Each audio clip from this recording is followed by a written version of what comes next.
আমরা একেবারেই সন্তুষ্ট নই। আমরা পরিষ্কার করেই বলেছি, প্রধান উপদেষ্টা মহোদয় তিনি তার সুনির্দিষ্ট কোনো ডেডলাইন আমাদের দেননি।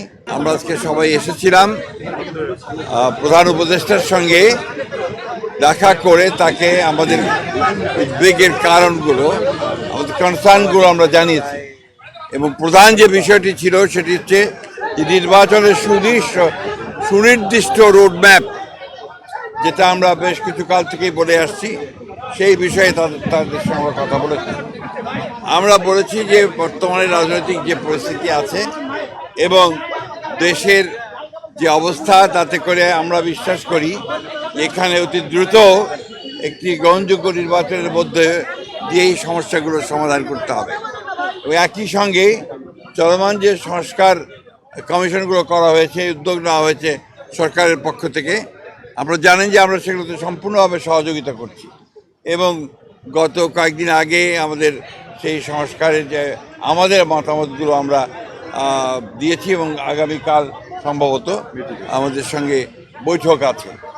আমরা খুব স্পষ্ট করে বলেছি যে যে বিষয়গুলোতে ঐকমত্য হবে সব দলগুলোর, সমস্ত দলগুলোর, সেগুলো নিয়ে আমরা একটা চার্টার করতে রাজি আছি আপনারা, এবং তারপরে সেটার উপর ভিত্তি করে আমরা বাকি নির্বাচনের দিকে চলে যেতে পারি।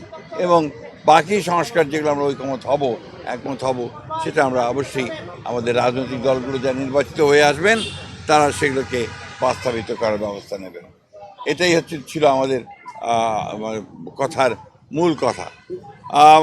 প্রধান উপদেষ্টা মহোদয় তিনি তার সুনির্দিষ্ট কোনো ডেডলাইন আমাদের দেননি। তিনি বলেছেন যে ডিসেম্বর থেকে জুনের মধ্যে তিনি নির্বাচন শেষ করতে চান। এই কথা তিনি আজকে আবার বলেছেন।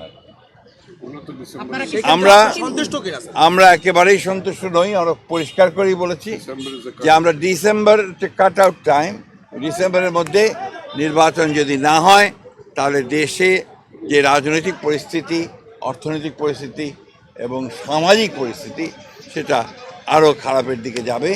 সেটা তখন নিয়ন্ত্রণ করা বেশ কঠিন হবে।